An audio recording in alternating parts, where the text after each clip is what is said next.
វីដេអូនេះខ្ញុំចង់និយាយពីរឿងខ្ញុំផុសវីដេអូសាមញ្ញថាខ្ញុំហ្នឹងគេចង់និយាយថាបានប្តីចាស់អញ្ចឹងទៅអ្នកនៅទីនេះគេមើលមកផ្លូវមិនល្អអីចឹងទៅហើយមានបងប្អូនខ្លះគាត់ខមមិនថាអូយនៅដល់ស្រុកគេនៅមានមនុស្សចឹងទៀតចាស់មានពិតមែនហើយបងស្រីម្នាក់ទៀតទៅថាគាត់ស្មានតែមានតែនៅស្រុកខ្មែរទេហើយ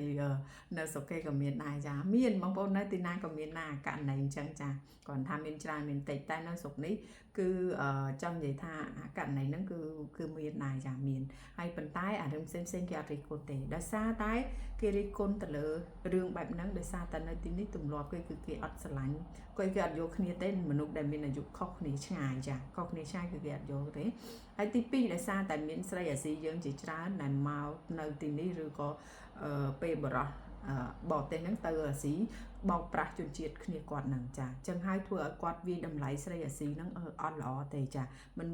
ខ្ញុំមិនចង់និយាយទេមិនមែនជនជាតិខ្មែរយើងគឺអត់សូវមានទេប៉ុន្តែក៏ខ្ញុំគិតថាមិនអត់ដែរសម្រាប់អ្នកដែលបោកប្រាស់ជនជាតិបរទេសចាមានផ្ទះលេខ2លេខ3ហ្នឹងគឺជាបោកច្រើនមែនតើចា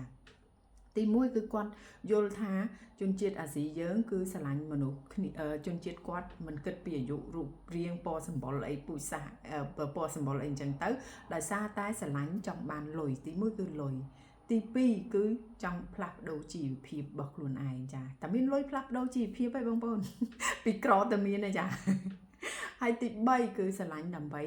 បានសិទ្ធិរស់នៅបានសិទ្ធិជ្រកកោននៅក្នុងប្រទេសអភិវឌ្ឍដឹងហើយថាប្រទេសគេគឺជាប្រទេសអភិវឌ្ឍហើយការរស់នៅទីនេះបើសិនជាយើងមានសិទ្ធិពេញលេញក្នុងការរស់នៅបើសិនជាយើងអត់មានការងារធ្វើអត់មានលុយមានអីក៏យើងអាច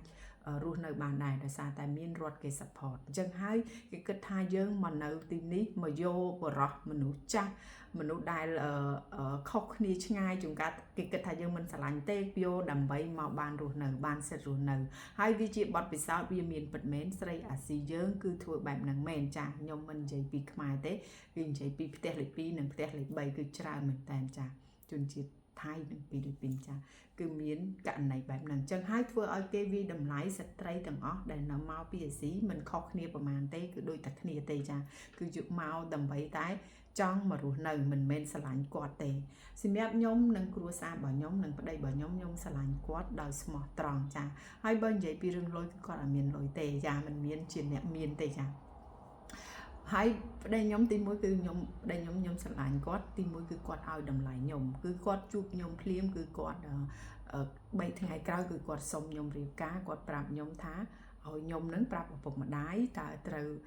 យល់ព្រមរៀបការមួយគាត់អត់បើយល់ព្រមរៀបការមួយគាត់តើត្រូវធ្វើម៉េចខ្លះចាទី1គឺគាត់មិនមែនជាមនុស្សប្រុសដែរគ្រាន់តែដេកជាមួយយើងនៅមួយយើងដូចជាសង្សារហើយមិនដឹងថាថ្ងៃអនាគតមិនគឺគាត់ចង់រៀបការនឹងហើយបានជាខ្ញុំយកគាត់ទី2គឺគាត់ស្រឡាញ់គ្រួសារខ្ញុំចាស្រឡាញ់គ្រួសារខ្ញុំមានន័យថាគាត់មិនមែនថាគាត់ស្រឡាញ់ទេដូចគាត់ប្រាប់ថាគាត់ឲ្យតម្លៃដោយសារគាត់មិនស្គាល់គ្រួសារខ្ញុំច្បាស់លាស់ប្រហែលទេប៉ុន្តែគាត់ឲ្យតម្លៃខ្ញុំតាមរយៈខ្ញុំ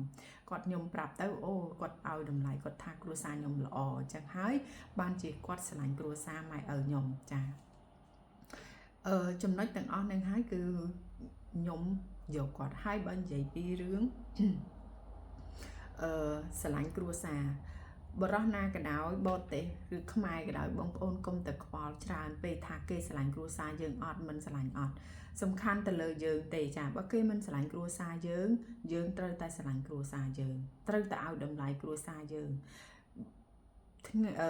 បើសិនជាបងប្អូនមិនធ្វើអញ្ចឹងទេបងប្អូននឹងមិនបានក្តីស្រឡាញ់ទេចាព្រោះអីបរទេសជួនកាលដូចប្តីខ្ញុំអញ្ចឹងខ្ញុំសួរថាអ្នកឯងស្រឡាញ់គ្រួសារខ្ញុំអត់គាត់ថាគាត់ឲ្យគាត់ស្រឡាញ់មិនបើគាត់ទៅតែជួបម្ដងគត់ហើយឲ្យគាត់ស្រឡាញ់មិនប៉ុន្តែគាត់មិនស្អប់ទេគាត់គ្រប់នឹងឲ្យតម្លៃចាប៉ុន្តែគាត់ថាបើឲ្យគាត់ស្រឡាញ់គាត់សុំពេលស្គាល់ឲ្យយូរតិចហើយក្រោយមកគឺខ្ញុំបញ្យល់គាត់តាមរយៈសកម្មភាពដែលខ្ញុំនៅជាមួយគ្រូម្ដាយឪពុកខ្ញុំអប់រំខ្ញុំយ៉ាងម៉េចឲ្យខ្ញុំទៅរៀនឲ្យខ្ញុំធ្វើអីហើយគាត់ស្រឡាញ់អ្នកចិត្តខាងអីអញ្ចឹងខ្ញុំប្រាប់គាត់ទៅធ្វើឲ្យគាត់ surprise តែម្ដងធ្វើឲ្យគាត់គិតថាអូនៅលើโลกនេះមានគ្រួសារមានមនុស្សល្អដូចថាគាត់អត់ដែលជួបនៅបរទេសគេជាអ្នកចិត្តខាងអីអញ្ចឹងជួយគ្នាអីអញ្ចឹងគេអត់សូវមានអីអញ្ចឹងទៅ ទៅតែនៅក្នុងស្រុកខ្មែរយើងដឹងហើយថារបៀបរស់នៅអ្នកចិត្តខាងសាច់ញាតិអីយ៉ាងម៉េចចាជួយគ្នាមិនអីចឹងទៅចឹងហើយធ្វើឲ្យគាត់កាន់តែយល់និងកាន់តែចូលចិត្តគ្រួសារខ្ញុំបន្ថែមទៀតនឹងហើយជាចំណុចដែលគាត់ដែលខ្ញុំនឹងកាន់តែឲ្យតម្លៃគ្រួសាររបស់ខ្ញុំមានន័យថាឲ្យតម្លៃទៅលើប្តីខ្ញុំហើយខ្ញុំបានតាំងចិត្តនៅក្នុងខ្លួនខ្ញុំរួចជាស្រេចហើយថាអ្នកណាក៏ដោយមិនស្រឡាញ់គ្រួសារខ្ញុំប៉ុន្តែខ្ញុំនៅតែស្រឡាញ់គ្រួសារខ្ញុំដូចជាប្តីខ្ញុំបើសិនជាខ្ញុំរៀបការហើយគាត់អត់ឲ្យលុយទៅជួយគ្រួសារខ្ញុំទេតែខ្ញុំជាអ្នកជួយគ្រួសាររបស់ខ្ញុំវិញចាអញ្ចឹងខ្ញុំមិនរំពឹងទៅលើអ្នកផ្សេងទេតែខ្ញុំរំពឹងទៅលើខ្លួនឯងប៉ុន្តែសំណាងល្អក្រោយមកនៅពេលដែលប្តីខ្ញុំយល់គាត់កាន់តែគាត់ជួយគ្រួសារខ្ញុំបន្ថែមទៀតដែរចាអញ្ចឹងខ្ញុំពិតជាអរគុណហើយបើនិយាយពីជីវភាពគ្រួសារប្តីខ្ញុំវិញគាត់មិនមែនជាអ្នកមានទេប៉ុន្តែគាត់ក៏មិនមែនជាអ្នកក្រលហេមលហាមដែរគាត់អាចឲ្យប្រពន្ធគាត់រស់ស្រួលគាត់អាចរកអនាគតឲ្យប្រពន្ធគាត់ហើយគាត់អាចឲ្យប្រពន្ធគាត់មកនៅទីនេះបានចាហើយសម្រាប់ពួកយើងគឺយើង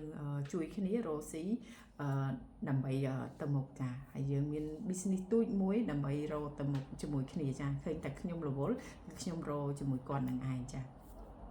ហើយបើនិយាយពីការរកពីនិយាយពីរឿងលុយវិញចង់និយាយថារាល់ថ្ងៃនេះគឺខ្ញុំក៏គិតថាខ្លួនឯងសំណាងដោយសារតែប្តីខ្ញុំគឺគាត់មានតែម្នាក់ឯងគាត់មានបងប្អូនដល់ពេលអញ្ចឹងទៅគាត់រលុយទាំងអស់ហ្នឹងគឺទុកឲ្យខ្ញុំចាអញ្ចឹងហើយបានខ្ញុំអត់តូចចិត្តខ្ញុំអត់អន់ចិត្តទេដែលគាត់ដូចថាមិនឲ្យលុយយើងដូចគេមើលពាន់អីទេប៉ុន្តែគាត់ឲ្យយើងមករស់ស្រួលមកសុបាយនៅរាល់ថ្ងៃហ្នឹងគាត់ថាមកយើងមានលុយចាយមានអីធម្មតាប៉ុន្តែមិនមានលុយហូរហៀបបោអីទេប៉ុន្តែតែលុយដែលគាត់រកទុកសន្សំហ្នឹងគឺជារបស់ទ្រព្យរបស់ខ្ញុំអញ្ចឹងហើយធ្វើឲ្យខ្ញុំអត់ខ្វល់ទេគាត់ទុកមិនទុកទៅជារឿងរបស់គាត់សំខាន់គឺជាទ្រព្យសម្បត្តិរបស់ខ្ញុំទៅថ្ងៃក្រោយព្រោះអីអត់មានណាគេទេគឺគាត់ទុកឲ្យខ្ញុំគាត់ប្រាប់ខ្ញុំរួចស្រេចហើយអញ្ចឹងហើយអត់ខ្វល់ចារាល់ថ្ងៃបើថាឲ្យខ្ញុំមានលុយមានកាក់ដូចគេដីឲ្យរាប់ម៉ឺនរាប់ពាន់អីគឺអត់មានទេបងប្អូនគាត់ឲ្យខ្ញុំមួយចាយតែប៉ុណ្្នឹងឯងចាអញ្ចឹងវីដេអូនេះគឺខ្ញុំចង់ឲ្យបងប្អូនស្រីគិតពិចារណាទៅលើរឿងដៃគូហ្នឹងហើយអញ្ចឹងបើសិនជាដៃគូយើងកំណត់ថាដៃគូយើងត្រូវតែស្រឡាញ់គ្រួសារយើងដែរខ្ញុំគិតថាអត់អាចទៅរួចទេបងប្អូនពេលខ្លះគាត់អត់ស្គាល់ផងហើយឲ្យគាត់ស្រឡាញ់មិនចាយើងត្រូវចេះបញ្យលថ្ងៃក្រោយយើងបញ្យលយើងណែនាំទៅគ្រួសារយើងទៅយូរទៅបានគាត់យល់បានគាត់ស្រឡាញ់យើងបានអញ្ចឹងវីដេអូនេះគឺខ្ញុំចែកម្លែកពីបទពិសោធន៍ខ្ញុំតិចតួចប៉ុណ្ណឹងអរគុណច្រើនហើយសង្ឃឹមថាបងប្អូននឹងយល់